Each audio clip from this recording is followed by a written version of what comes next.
you awake? I thought I heard you get up. Yeah, I'm awake. Sorry, I just can't sleep. Are you thinking about him? Yeah, a bit. Usually get back to sleep, my love. I'm fine.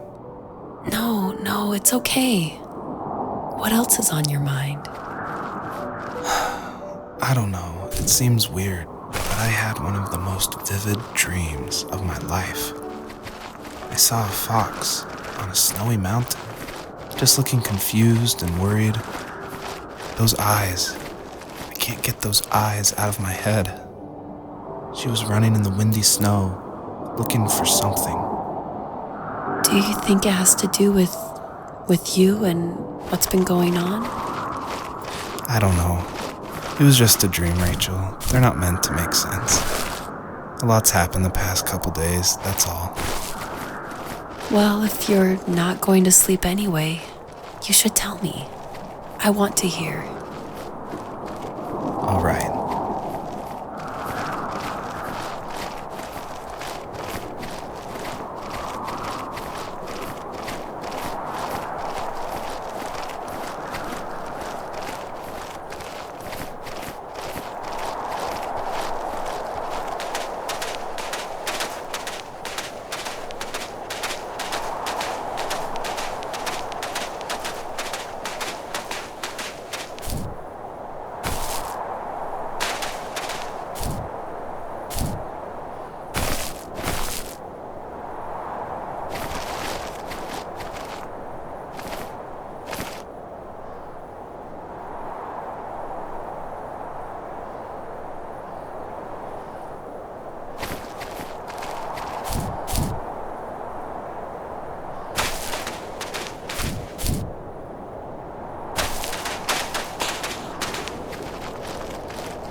She couldn't stay, though. She had to find her other 2 children. So she took that path. She followed it towards something ancient. Something with answers.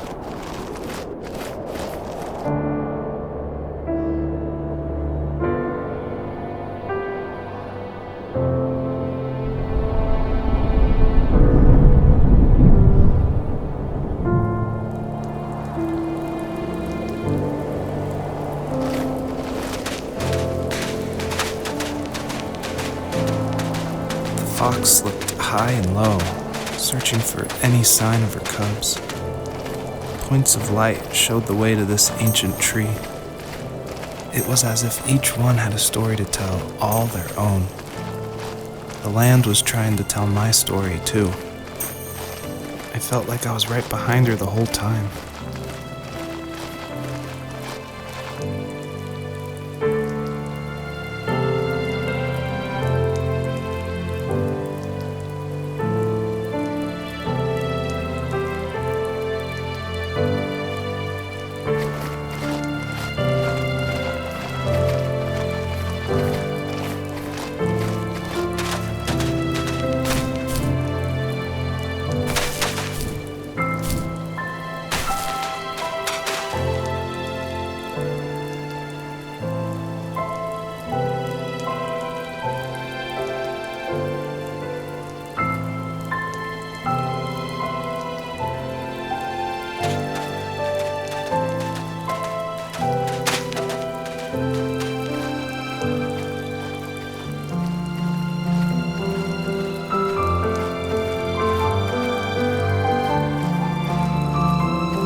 As a kid, did you ever do show and tell in your class?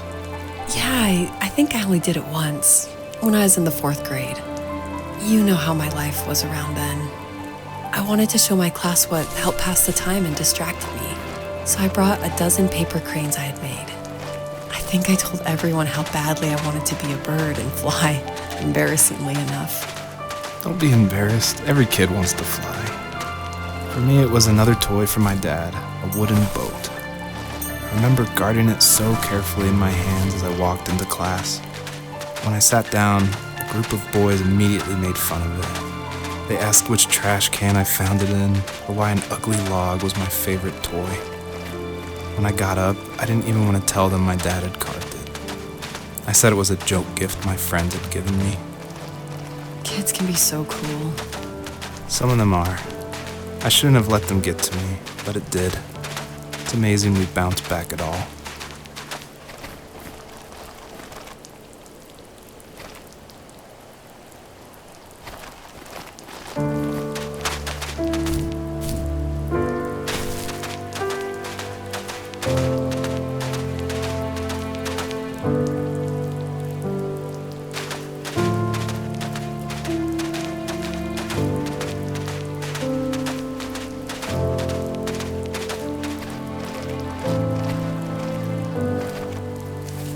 Do you remember what my dad did for a living?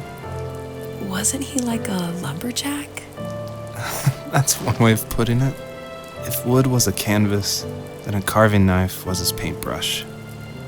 Even after working a 50-hour week, even after his hands were more splinters than skin, he would bring home the nicest piece of Alaskan weeping cedar and make me toys. That wooden train was the first toy I can remember, and I loved it. I just knew from a young age I was going to be a lumberjack, like my father.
Usually those kids would leave me alone, but somehow they could tell I was different.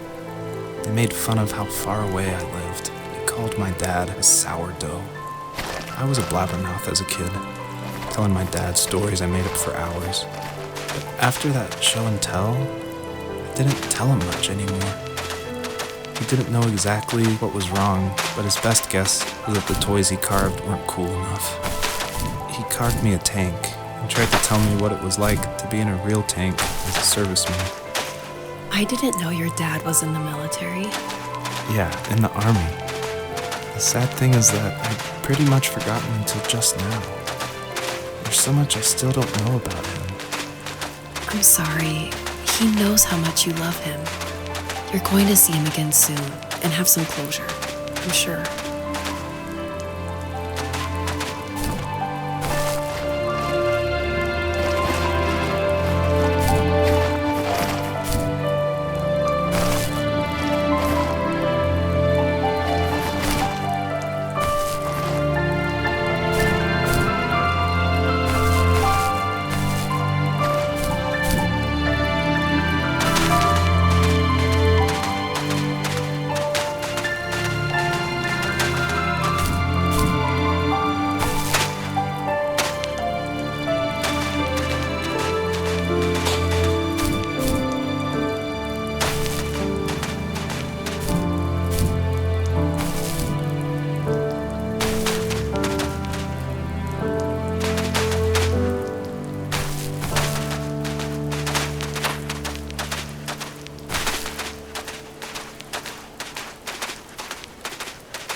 The older I got, the more I withdrew. I asked myself, why talk to anybody anyway? Why bother when I'm happy by myself? I started drawing a lot, mostly animals I saw in the woods by my home. I then imagined designing my own hideouts with things like TVs and pantries full of chips and cookies. I think that idea of leaving home and drawing blueprints started my career. I found a lot of solace in that. I'm not surprised, but I did the same thing, you know? There's something special about having a place to call your own. And now look at us. Well, if you count renting in an overpriced city. It's as close as we can get for now.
He was working another late night, and my friends were over, saying how bored they were and how they had come all the way out to my house for nothing.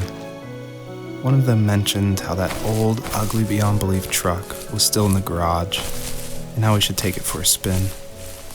I was only 15, so I kind of fought it for a while.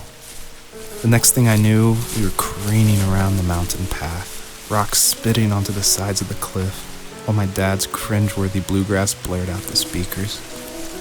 I drove while my friends were in the back of that yellow and purple truck, throwing beer bottles and trash at anything remotely interesting. Felt like I was soaring in the air with borrowed wings. But all good things have endings. A cop outside of Eagle River pulled us over after he saw us in a bottle rocket into someone's yard.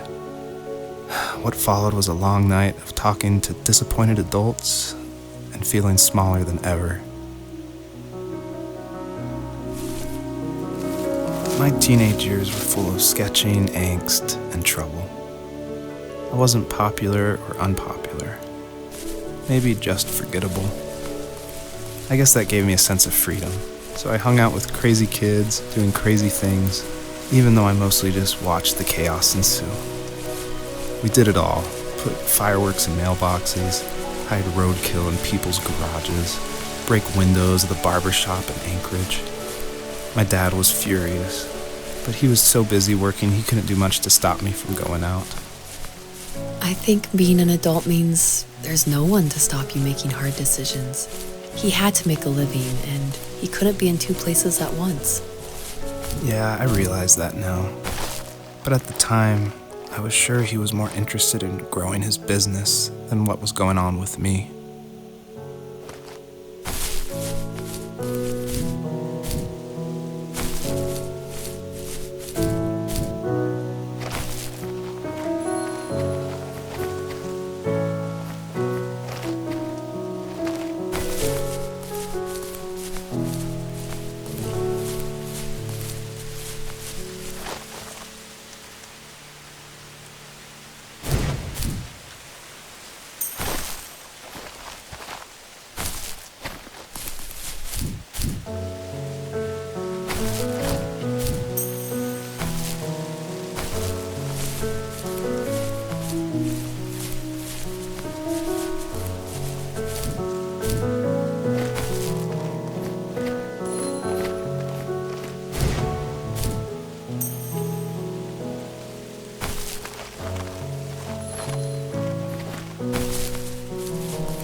After he drove me home from the police station, I blew up at him, saying how I never wanted to be like him, how I was going to be someone and leave that hick icebox for good.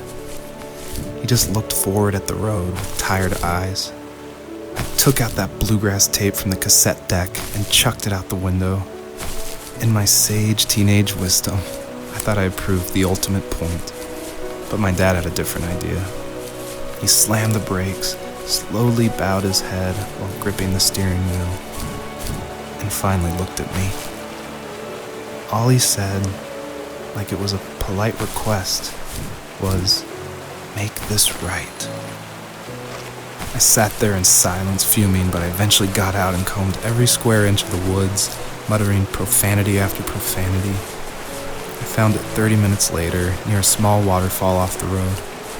I went back to the truck, put the wet tape back in, and sure enough, it worked. We didn't speak another word to each other the rest of the night. Wow, I knew you were a crazy teenager, but It's hard to believe, isn't it? It surprises me too. It's like I didn't really know who that kid was back then. I bet my dad thought the same thing over and over. It's almost like he was saying, "Make this right," to himself, more than to me.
My friends would laugh about that night and talk about how crazy it was, and I laughed along, pretending it didn't bother me. But it did. I imagined my friends growing old in the bush and able to find that thrill in those godforsaken ice fields. It's like those mountains were a literal wall keeping me from leaving, where all I would have to look forward to are lumber yards and evening beers. I had to climb over. That was my only goal for a long time.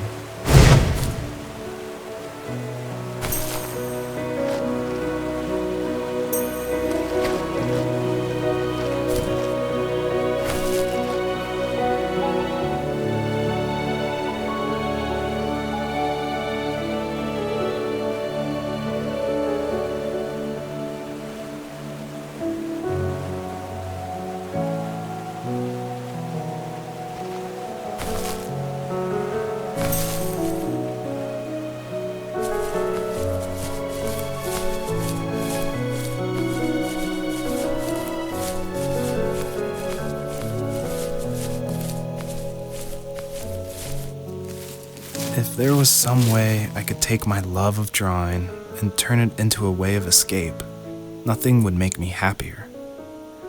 I wanted to create instead of tearing trees down. I wanted to move to the lower 48, not because I hated it there in Alaska, but I hated the idea of it. It's like all of that spite inside me had created this monster which followed me around my whole teenage years. I put so much energy into doing what others didn't expect of me. Why did I do that?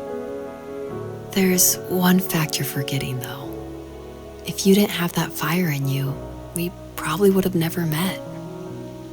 You're absolutely right. Maybe the destination is all that matters in the end. But then why am I awake? Why am I seeing this fox go on her journey?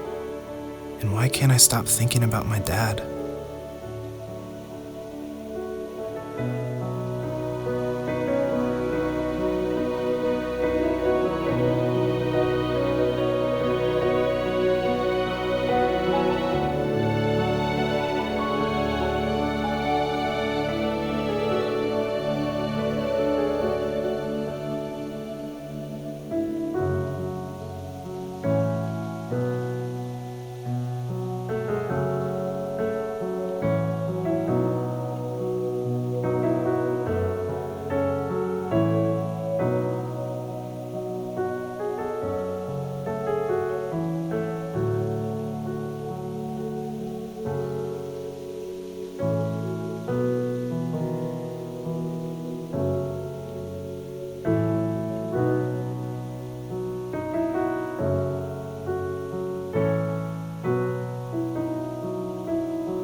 Even at my most distant, at the times when I detested him the most, he kept reaching out. For a year straight, he asked me every week when we were going camping. I thought he was just dense. Eventually, to shut him up, I agreed. We carried out the worn lawn chairs from the garage and set up a cinder block campfire at the site we'd always used behind the house. We walked down the mountain path, talking in the warm sunshine we only got a couple months of the year. Those 3 obsidian rocks shimmered alongside the shore, almost like sparklers pressed against a dark window. I'll never forget that wet stone on my feet, or how those massive mountains looked even bigger in the lake's reflection. I felt small, but grateful. As the sun set, my dad found something I hadn't seen for a long time. The tree where I'd made my first carving when I was 6. I hadn't even carved it. My dad had helped me, but I still called it my tree. Something about seeing my name there made me open up, and we talked about everything that night in that old camouflage tent. I told him how much I loved sketching and design, and how it would be a dream to study architecture in Seattle. I told him how I didn't get along with my friends much anymore, but that I didn't mind being alone. He told me he was there for me, and he joked that if all he had to do was write my name on a tree to finally get me to talk, he would have left me carved logs with novels on them in front of my room every morning. I don't know why it took me that long to realize it, but it was then I knew how much he had sacrificed for me.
On our property, there were old abandoned pieces of a shed and car long left unused.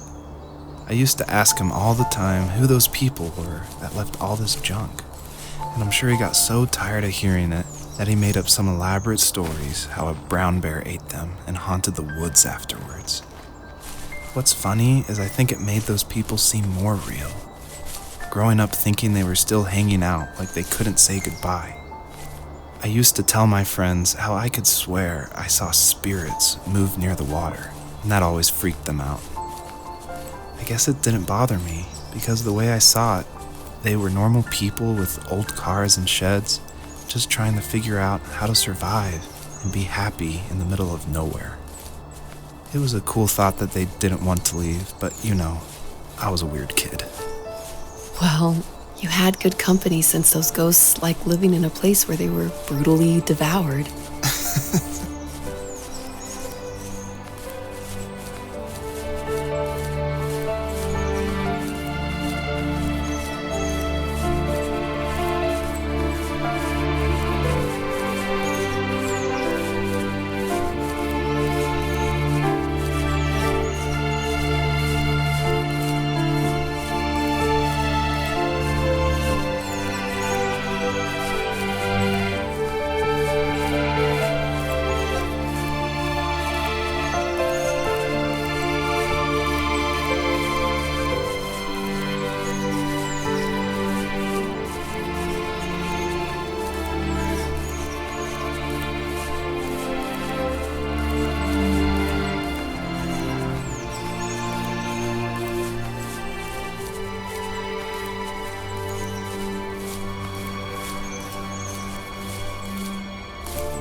My dad built a lot of stuff in his free time.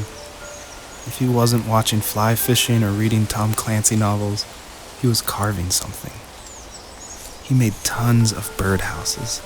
Not that he was into bird watching, but I think he really missed working and adding on to the home. If he couldn't afford the time to build onto our own house, he would have to settle with watching birds move into their little homes. We kept an old mattress in the bed of that ugly yellow truck, so we would drive it deep into the woods and then watch the birds fly into their houses while the sun set. Usually it was accompanied by venison jerky or a cold Coke, but not a lot of talking, which is how we both liked it.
We were happiest underneath the evergreens.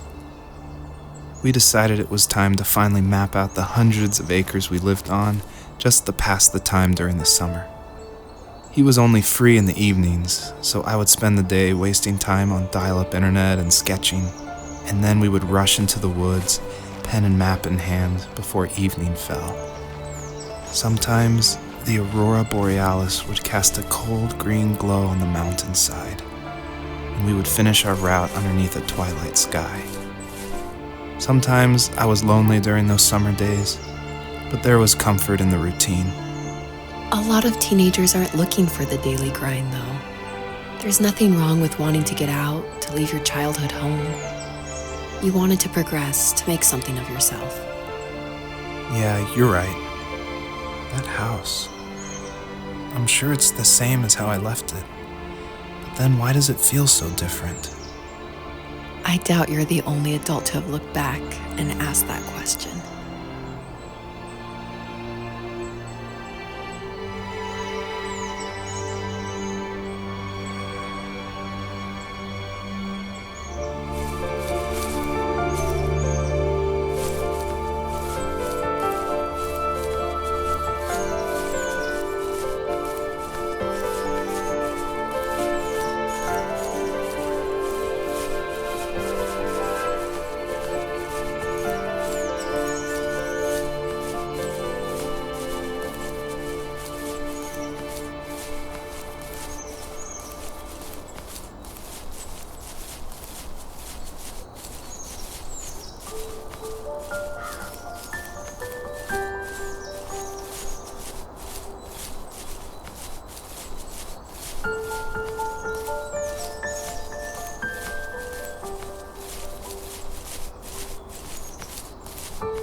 The perpetrator stood nearby, unfazed, like nothing was wrong.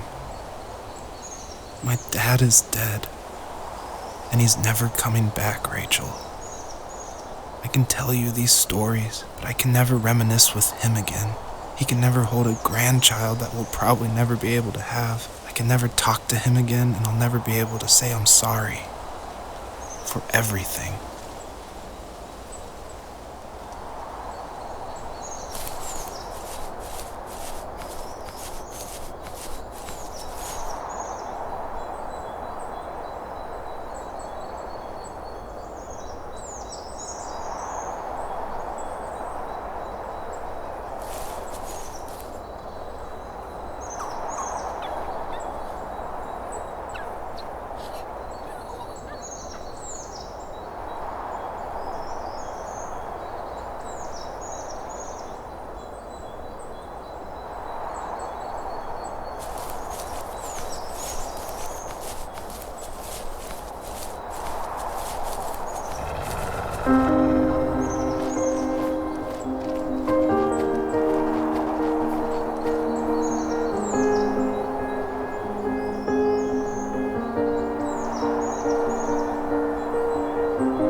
I need to go to bed. I just can't talk about this anymore. Good night.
Joseph, you can't go to sleep feeling like this.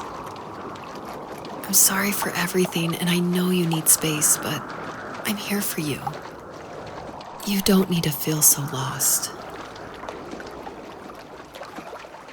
Joseph, have I ever told you what my mother was like?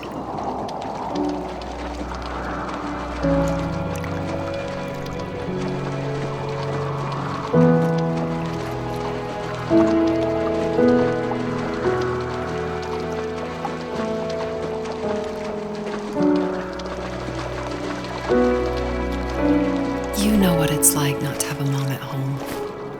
And you know how hard that made my childhood. What helped me was watching the birds in the morning before the school bus came. I thought that my mother was one of those birds, and it made me want to be free like her. My mom taught me how to fold origami cranes while she was in the hospital. So I told myself I would fold one every day until I could fly myself.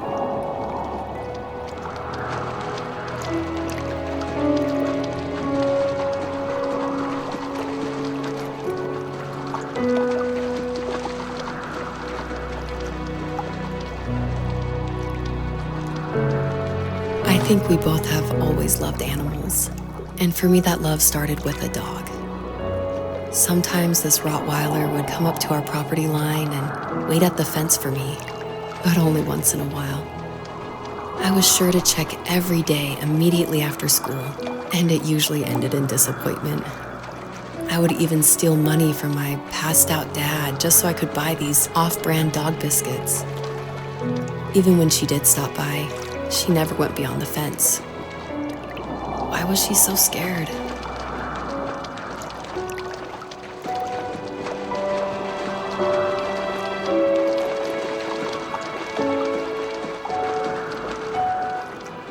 I think my dad was the opposite of your dad in almost every way, except he was in the military as well. He coped with alcohol of every kind. The trailer started falling apart, he got angry, and I withdrew. More and more I became the weird, quiet kid who made lots of origami birds and carried dog biscuits around. I think we were pretty similar when it came to being the weird kids. And that same sincerity in college was one of the reasons I was so drawn to you.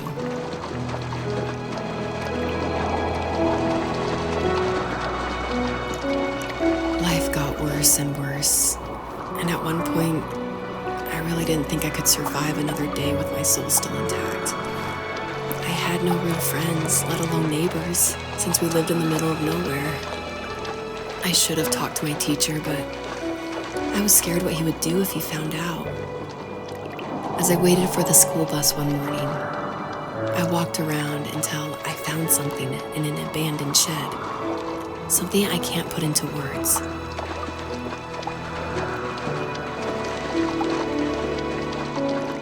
I summoned courage I didn't know I had, and I broke into my dad's room and found the key to the shed where he had locked my bike. I'll never forget that feeling of the wind rushing by my ears as the sun rose over fields of wheat. I was flying for the first time. I biked as far as my legs could take me until I found a house that felt friendly and that felt like home. Those strangers helped me in so many ways. And if it wasn't for them, I wouldn't have found my foster family. And if it wasn't for my parents, I wouldn't have met you.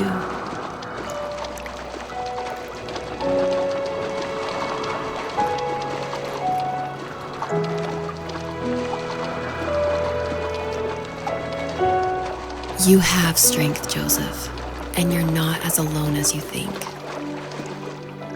It's all just so pointless, just waiting for life to happen. It's like having the home I always wanted is cursed out of my reach. The thought of being a parent myself, how could I do that when I couldn't even be a good son? I'm sorry, I know what you're saying. I just don't know how things will work out. These quiet hours will turn into years, and we'll wonder which roads passed us by. Then we'll forge a new road together.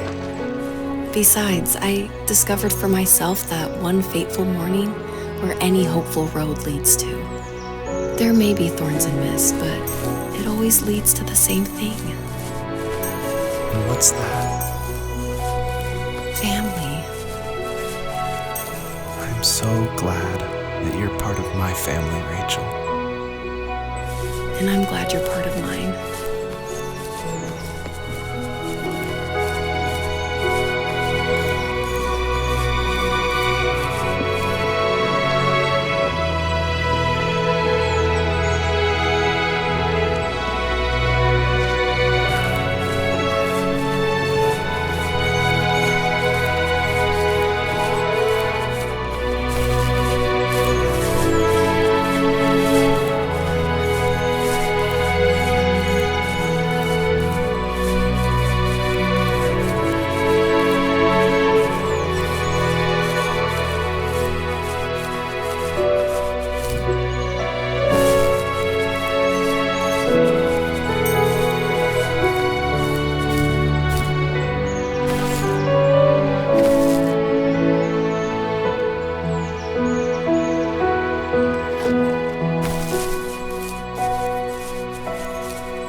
The fox knew her last cub would be waiting for her at the first tree. She was almost there. The rain cascaded onto the jade valley where the entrance to the tree was. Life was protected there, because that's where life began. It was now only a mother and a daughter left. Items from my life still dotted the ground as she moved closer to her destination and destiny.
At the end of high school, I felt something I hadn't felt in a long time. Drive. I looked into the best architecture schools on the West Coast and got a dose of reality when looking at other students' portfolios and the high cost of tuition.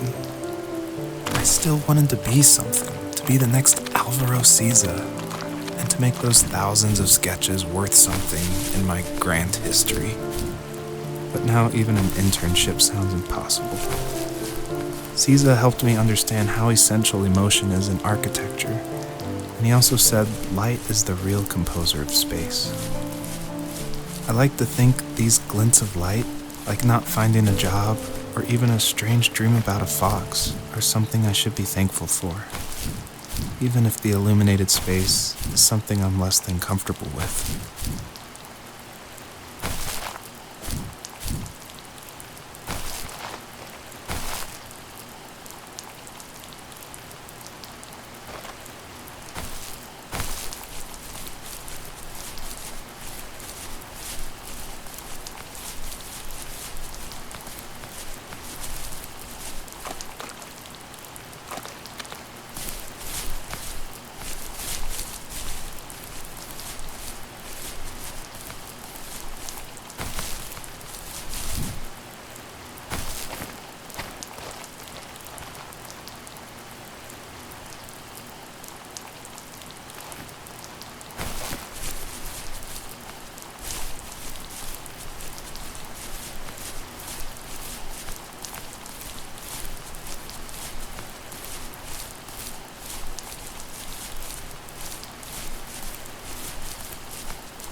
My dad was super supportive with my college plans, to a point.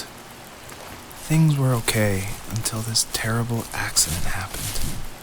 I guess a forklift flipped over due to a bad axle, and it crushed one of the workers there. My dad didn't eat for days, even though he wasn't directly involved. It devastated him. Not only did it hurt the business, but it just freaked him out. He would talk in his sleep, muttering things about firing people and saying sorry. One fateful day he approached me, said that since my school search wasn't going well, I should finally be a man and take over the family business. He said one day he was going to die, and that all of his work, sacrifice, and even that man's life would be wasted in vain. I just lost it. Teenage me just exploded at the thought. I screwed up. I said things I shouldn't have. He was having a crisis, and I pretty much spit in his face.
Was that the last time you talked to him?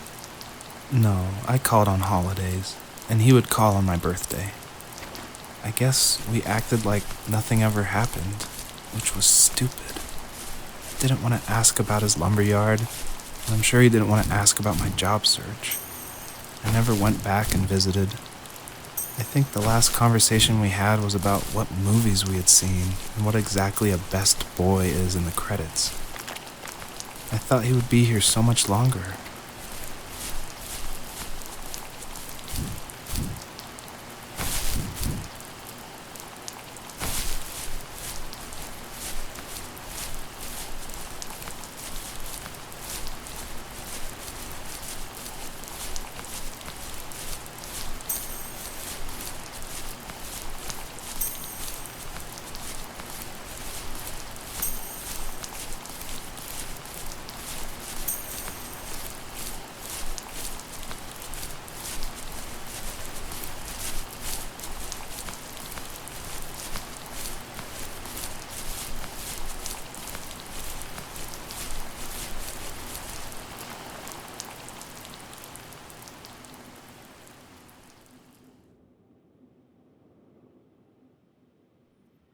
In the distance, the first tree illuminated the wasteland. She couldn't go home anymore. She did the only thing she was capable of: moving forward. My dad died alone in the middle of the wilderness. I should have been talking to him more. I should have done a lot of things differently. If the first tree on earth brought life with it, if it taught the birds to sing and fly and showed saplings how to grow, what could it do for us?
Received yesterday from a name I didn't recognize, with a quote I can't stop thinking about.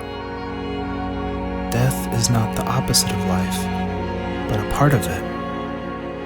More and more, I'm realizing one important truth.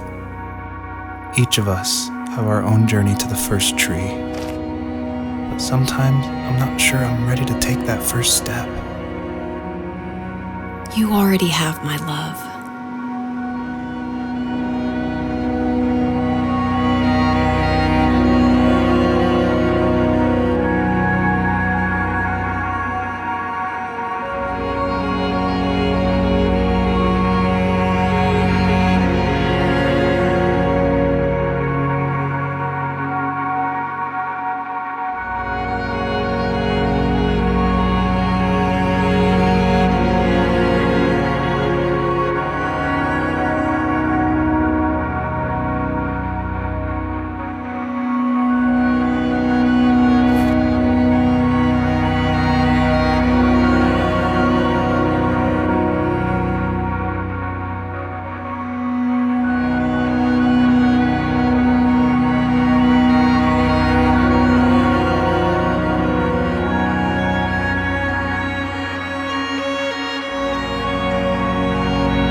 guess her journey was over. But I have no idea. It was only a dream, a distraction from tomorrow. I don't think dreams normally bring back to memory so many important feelings. Maybe it was just a dream, but it was also a gift. Yeah, I suppose. But tomorrow we're getting on a plane to the last place on Earth I want to be. The only person that would have made the trip worth it is gone. You're going to see him and be with him one last time before you say goodbye. I have one last quote for you by Emerson, sealed in an imaginary letter from me to you. It is the secret of the world that all things subsist and do not die, but only retire a little from sight and afterward return again. Go to sleep, my love. We have a big day tomorrow, but I'll be there with you every step of the way. Thank you. Thanks for listening. Good night, Rachel. Good night, Joseph.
hell?